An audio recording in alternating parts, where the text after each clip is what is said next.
Olá, tudo bem? Está começando o Agora Agro e você vai ver no programa de hoje. Fatores importantes estão provocando alta nos preços do trigo em nível mundial. Negócios envolvendo a soja em grãos voltaram a aquecer no mercado brasileiro. Tecnologia aumentou a produtividade da pecuária brasileira no ano passado. Preços da carne bovina estão em queda no mercado atacadista. Você vai conhecer a importância do registro genealógico de bovinos.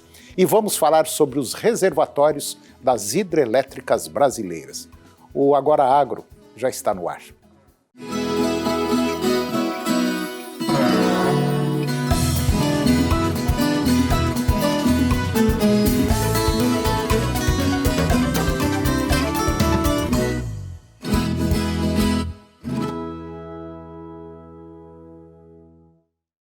A seca na Austrália, perda de produção na Rússia, problemas logísticos na França, clima desfavorável para a nova safra nos Estados Unidos, na Europa e na região do Mar Negro, e ainda uma maior demanda por parte dos países da Ásia, são alguns dos fatores que estão provocando alta nos preços do trigo em nível mundial.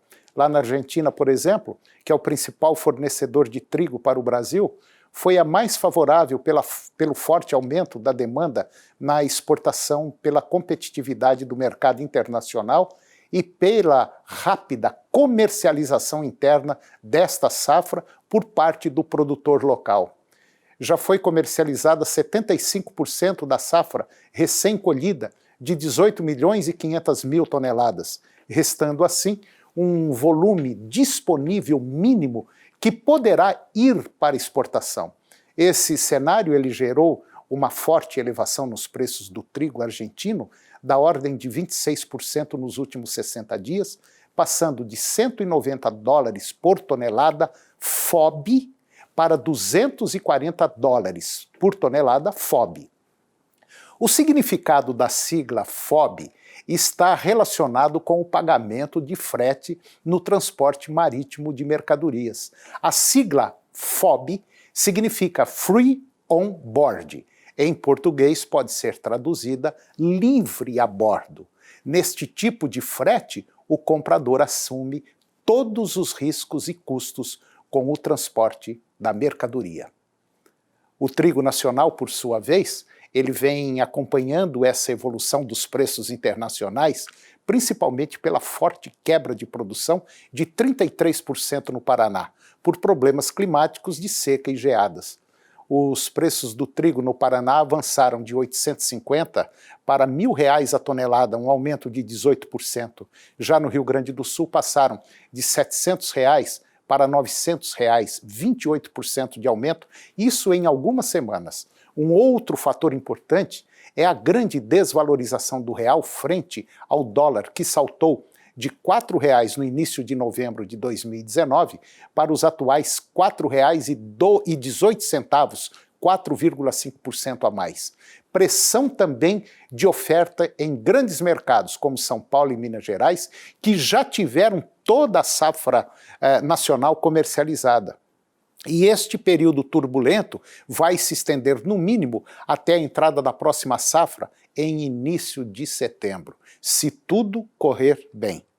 O cenário é de forte pressão de custos para os moinhos de trigo do Brasil, fato que inevitavelmente gerará um expressivo reajuste de preços nas farinhas nas próximas semanas. Os negócios envolvendo a soja em grãos voltaram a se aquecer no mercado brasileiro devido à firme demanda doméstica. De acordo com pesquisadores do CPEA, os atuais patamares elevados de preços estimularam sojicultores a comercializarem o produto remanescente da safra 2018-2019 e os poucos volumes já disponíveis da temporada 2019-2020. A maior liquidez, os baixos estoques atuais, o atraso na colheita de verão e o clima mais seco em parte das regiões sul e nordeste explicam o movimento de alta dos preços. Na parcial de janeiro, os indicadores Exalc, BMF e Bovespa da soja lá em Paranaguá, no Paraná, e o CPEA Exalc do Paraná estão nos maiores patamares para o mês desde 2016 em termos reais, quer dizer, valores deflacionados pelo IGPDI de dezembro. De acordo com estudos do CPEA, com base em dados do Instituto Brasileiro de Geografia e Estatística, o IBGE, após a seca observada entre 2013 e 2014, os produtores passaram a investir em tecnologia, o que resultou em produtividade recorde da pecuária brasileira no ano passado. Os dados do IBGE indicam que a quantidade de carne produzida por animal na média brasileira foi de 215 quilos e 22 gramas de janeiro a setembro de 2019, um recorde, considerando-se esse período de anos anteriores. No terceiro trimestre do ano passado, a produtividade média brasileira chegou a atingir 258 quilos, 525 gramas por animal, a maior da história. Os preços da carne bovina estão em queda no mercado atacadista. Além da pressão vinda do típico enfraquecimento da demanda doméstica em início de ano, tendo em vista as despesas extras deste mês, os valores estão se ajustando após a intensa alta verificada no encerramento de 2019. A média deste mês do indicador do boi gordo Exalc CPEA B3 está em R$ 194,69, 8% inferior ao mês de dezembro. E diante disso, a diferença entre os preços da carne e da arroba passou a ser de R$ 9,00 por arroba, com a vantagem para a carne. Em dezembro, a diferença foi de R$ 10,18 por arroba, sendo a maior vantagem da carne frente à arroba, desde junho de 2018, quando chegou a R$ 12,54. Em janeiro do ano passado, a diferença estava em R$ 5,35. As comparações elas foram realizadas com base nas médias mensais em termos reais, também deflacionados pelo IGPDI. E depois do intervalo você vai conhecer a importância do registro genealógico bovino e nós vamos falar também sobre os reservatórios das hidrelétricas brasileiras. Nós voltamos já, é um minutinho só.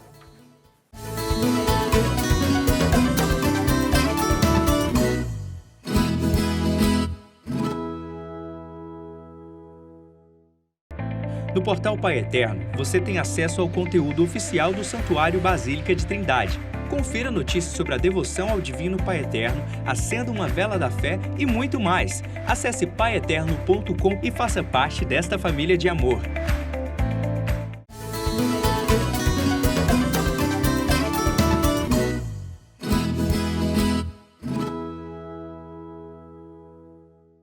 Eu vou conversar agora com Vanessa Barbosa. A Vanessa ela é zootecnista e a responsável técnico da ABCZ, Associação Brasileira de Criadores de Zebu. É talvez a mais importante associação, vamos dizer assim, do mundo na área do zebu.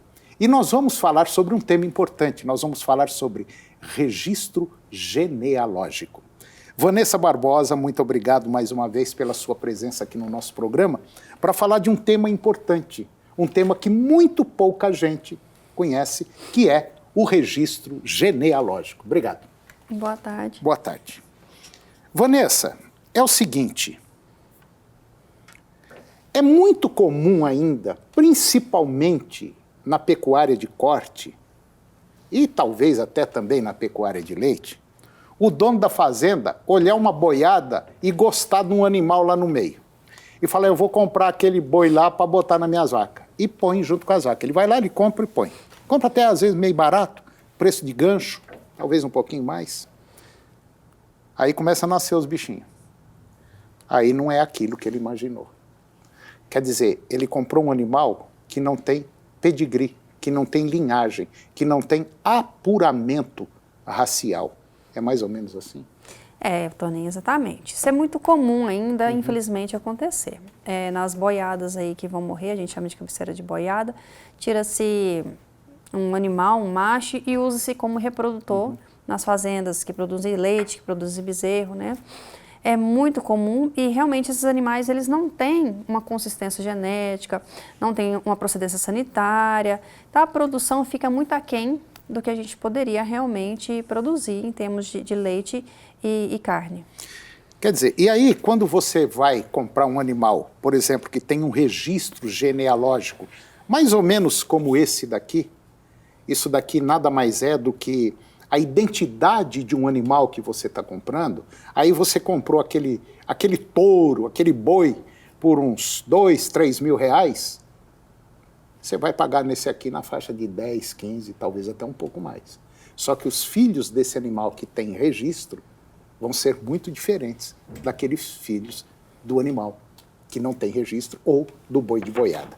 E já tem muita gente colocando aí até touro Nelore com vaca leiteira. Tem. Dá uma confusão, né? Tem. Na verdade, depende muito do do objetivo da propriedade. Do objetivo daquela propriedade. Não é errado você colocar um touro, desde que ele tenha uma procedência, de corte num rebanho de leite. Porque você pode comercializar os filhos e as filhas desse você animal. agrega, através da qualidade genética do reprodutor, você agrega peso naquele bezerro, padronização, e você consegue um valor melhor na comercialização.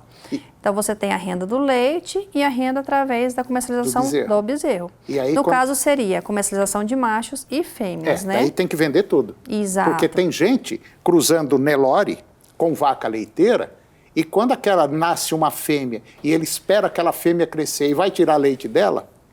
Não, a gente tem genética hoje especializada para leite. Temos que investir, produtor de leite investe em genética especializada para leite, nós temos, né? Por exemplo, o Guzerá é um deles, né? Tem cruzamentos, né? Explorar melhor os cruzamentos. Tem o Guzerá com holandês, que é o Guzolando, que produz muito leite, é um animal rústico, né, adequado. O Girolando, que é adequado também para produção. Então, essas opções de colocar touros de corte em vacada de leite, realmente tem que se dar atenção em relação a isso. A venda de macho e fêmea, e aquela renda destina-se a comprar uma genética de melhor qualidade, vaca de leite. É justamente isso que a gente preconiza e comenta com alguns produtores.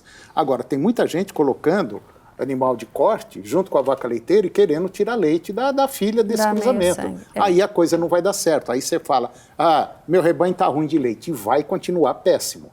Quer dizer, agora, se você tem como objetivo fazer um cruzamento de animal leiteiro com animal de corte, basicamente, você tem que vender os dois. Sim. Tanto fêmea quanto macho. É o ideal, né? Agora, vamos voltar para o registro genealógico. Quando eu tenho um animal que tem registro, como esse daqui, que tem papel, como muita gente fala, esse animal é confiável? Sim. Na hora de comprar um reprodutor, que seja um animal que vai deixar a produção na fazenda. São fêmeas que serão as futuras mães e bezerros, no caso, se for uma produção, uma fazenda, aptidão corte, né? Então, você tem que escolher uma raça ideal apropriada para a sua fazenda e observar, sim, a idade do animal, se aquele animal tem um registro definitivo, ou seja, ele passou pela vistoria do técnico, é o animal ideal para ser um reprodutor, porque o animal tem 2 vistorias durante a vida dele.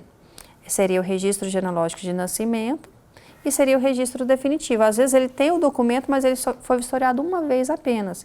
Então ele foi vistoriado quando o bezerro recebendo o registro genealógico de nascimento. O que é avaliado nessa vistoria? Desenvolvimento do animal, padrão da raça, se não apresenta defeito. E no registro definitivo, essas características são revisadas. Observa-se muito desempenho, padrão racial, biotipo do animal, é um animal adequado, ele possui estrutura, usar promoção corretos, direcionamento de umbigo, desenvolvimento das massas musculares, do que a gente preconiza realmente para a produção. Um animal eficiente. Ele recebe registro definitivo. Então, aquele animal, sim, junto com o exame andrológico, os exames sanitários, é um animal apropriado para ser usado como reprodutor na propriedade. Olha, só para você ter uma ideia, você que está nos acompanhando, quando você pega o registro definitivo, como esse daqui, por exemplo, da ABCZ, ele vem aqui, registro genealógico definitivo. Você tem aqui o tataravô, o bisavô, avô, os pais do animal que você está comprando. Ou seja, tanto a fêmea quanto do macho. Então você tem os tataravós, né? Sim. Os bisavós do pai e da mãe, os avós do pai e da mãe, e o pai e a mãe desse animal que você está comprando. Então você tem uma árvore genealógica muito valiosa nas mãos quando você está adquirindo um animal. Agora, quando não tem o papel, como muita gente fala, aí você deve tomar cuidado.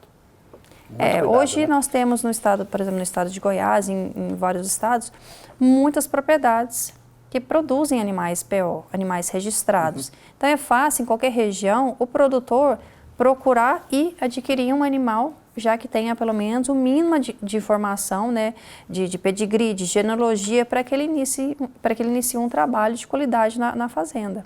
E pode ter certeza absoluta, os filhos nascidos de um animal registrado, de um animal que tem papel, um animal que tem, vamos dizer assim, pedigree, esses filhos são muito melhores do que qualquer animal comum. Com certeza. Tem muitos produtores por aí que já usam e são exemplos disso. É verdade. Bom, se você tiver interesse, quiser bater um papo com a Vanessa, tirar algumas dúvidas, perguntar para ela em relação ao animal, o que compra, o que faz, o que não faz, anota o telefone da Vanessa. É 62 3203 1140. 62 3203 1140. Vanessa, muito obrigado pela sua presença aqui. Eu tenho certeza que esse tema foi muito legal, tirou dúvida de muita gente. E eu te aguardo aqui numa próxima oportunidade. Obrigada. Eu que agradeço. Bom, e depois do intervalo, nós vamos falar sobre os reservatórios das hidrelétricas brasileiras. É um minutinho só, eu volto já.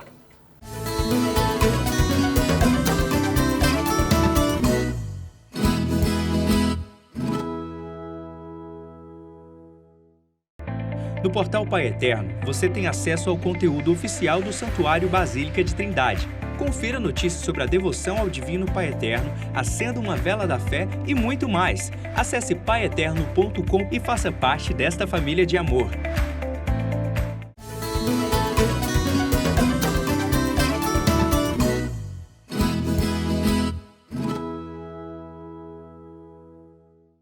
Eu vou conversar agora com Guido Juliano Martins de Araújo. O Guido, ele é diretor do Instituto Saga das Águas e é também agrônomo. E é uma pessoa muito voltada para o meio ambiente, muito estudioso, conhece muito sobre meio ambiente. E nós vamos falar de um tema atualíssimo, um tema que está acontecendo agora, principalmente lá no Rio de Janeiro e talvez até aí na sua cidade. Guido Juliano, muito obrigado mais uma vez pela sua presença aqui no nosso programa. E eu tenho certeza que você que está do lado de lá vai gostar do que nós vamos conversar aqui agora. Tudo bem, Guido? Tudo bem. Então tá bom. Ô Guido, nós temos observado na mídia, isso está quase todo dia, e já tem várias semanas, a turma lá no Rio de Janeiro está bebendo água, está com gosto de terra, está com cheiro disso, está com aquilo outro. E aí todo mundo bota a culpa em todo mundo. Mas, na verdade, o que o pessoal do Rio de Janeiro está bebendo é esgoto, né? É esgoto, exatamente. E do bom, né, Guido? A estação do Guandu, que é essa estação de tratamento de água do Rio de Janeiro, quando ela recebe água para tratar, esta água já passou por 15 cidades. Nenhuma com tratamento de esgoto, quer dizer, o esgoto é jogado no Guandu. Então, a estação de tratamento de água do Guandu se transformou há vários anos em uma estação de tratamento de esgoto. O que se faz no Guandu é tratar esgoto e fazer com que a população receba esta água. Água. De água não tem nada. E aí, saindo do Rio de Janeiro, a gente vai lá para São Paulo. É a mesma coisa. Você tem lá a represa de Guarapiranga, como é que chama a outra lá? Billings. A Billings. Aí o sujeito solta o esgoto lá num lado e pega a água, pega aquilo ali do outro lado e trata e põe para a gente beber. Aí você pega em Goiânia, por exemplo, nós temos aí o esgoto de Goiânia, passa aí por 10, 12 cidades, né, Guido? E vai caindo tudo no Rio Meia Ponte. E vai lá, e nós estamos bebendo. Daqui uns dias, pode ter certeza. Aí nós estamos falando também, é Fortaleza, é Porto Alegre, enfim, basicamente quase todas as capitais vão ter esse problema daqui a uns dias, é só uma questão de tempo. Por quê?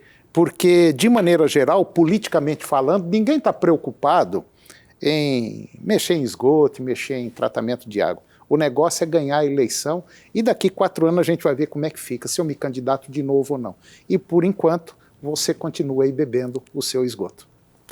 Antônio, e vamos dar como exemplo a cidade de Goiânia, né, em que uma boa parte do esgoto é captado e levado à estação de tratamento de efluentes, e lá a maior parte desse esgoto é colocado no Rio Meia-Ponte in natura, quer dizer, sem nenhum tratamento. E as populações que utilizam a água do Meia-Ponte depois da capital do estado, depois de Goiânia, porque o Meia-Ponte ainda caminha qualquer coisa em torno de 250, 300 quilômetros até entregar suas águas no Rio Paranaíba, e é utilizada na pecuária, na agricultura irrigada e também para abastecer várias cidades. E olha só, a questão das substâncias químicas que estão contidas nesta água e que passam pelo sistema de tratamento e chega até a sua torneira. Pois é, só que quando a gente bebe uma água, por melhor que ela seja, ela nunca é tratada na sua totalidade, né, Guido? No seu 100%, porque não consegue filtrar tudo, né?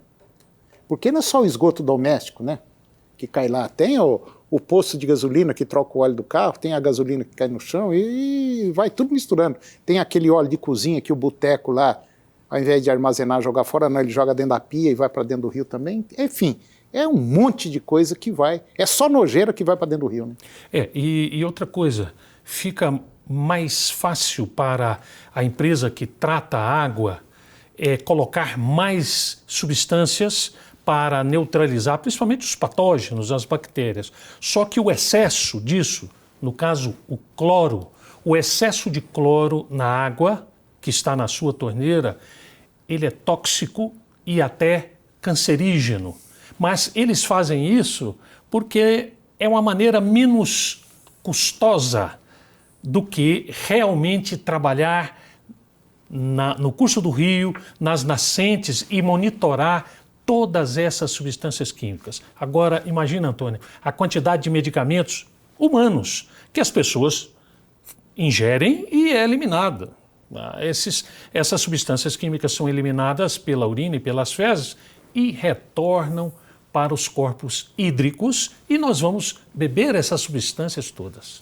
E aliado a isso tudo, nós temos um outro agravante, que é o desmatamento na beira do rio, da maioria dos rios brasileiros. Quer dizer, desmatou-se na beirada todinha, o que vai acontecendo? Mistura com esgoto, o rio vai assoreando e aí fica basicamente um esgoto a céu aberto. Tanto é que em algumas cidades, chega na época da seca, o mau cheiro é visível, né?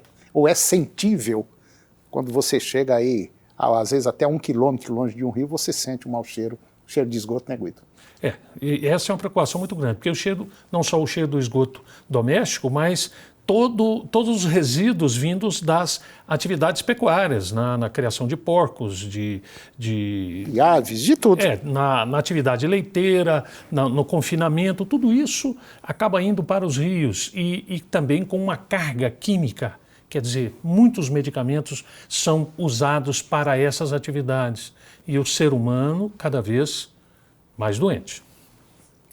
Vamos abrir o hospital para dar certo. Ô Guido, agora tem um outro detalhe. Nesses últimos dias, o Brasil, vamos dizer assim, de maneira geral, está derretendo com a quantidade de chuva que está caindo. E a gente tem observado também que em algumas hidrelétricas, elas estão abaixo do nível ainda. E isso é prejudicial, principalmente na época da seca, que aí a energia vai lá para cima, enfim. Essa quantidade de chuva, Guido, está sendo suficiente para encher esses reservatórios?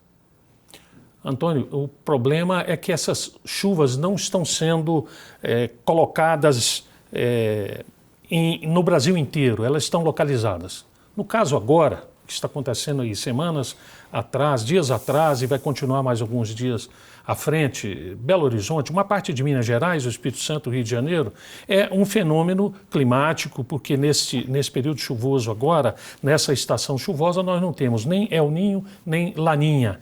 Então, chuvas intensas em algum local, mas o que nós estamos vendo, Antônio, que, em média, os reservatórios das hidroelétricas no sudeste do país e no centro-oeste, que são os principais reservatórios, eles estão com 23%, em média, geral, de ocupação de água nesses represamentos. Quer dizer, nós precisamos ainda de 77% de água e nós, lembrando que nós já passamos da metade do período chuvoso. Então, o que nos leva a crer que a chuva não está sendo uniforme, ela cai de um lado e não cai do outro. E nós precisamos de muita água, porque senão nós vamos ter que ligar as termoelétricas. E aí vai subir muito o preço da energia elétrica. Bandeira vermelha. Bandeira vermelha. Ô Guido, só para a gente finalizar aqui, lá em Brasília também,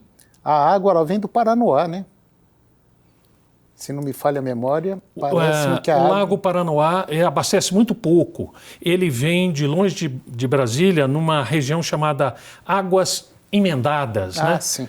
E ali nascem vários rios ali perto, né? E um dos berços das águas aqui do centro-oeste brasileiro é justamente na região do Distrito Federal. Pois é. Vamos ver se os senhores políticos aí vão começar a mexer no esgoto, hein? Para dar uma aguinha pelo menos melhor aí para uma boa parte da população. Guido, mais uma vez obrigado pela sua presença no nosso programa, sempre muito ilustrativa, muito boa. E até o próximo. Até o próximo. E o programa de hoje chegou ao fim e eu termino com a seguinte frase: às vezes, o melhor meio de convencer alguém que está errado é deixá-lo seguir o seu caminho.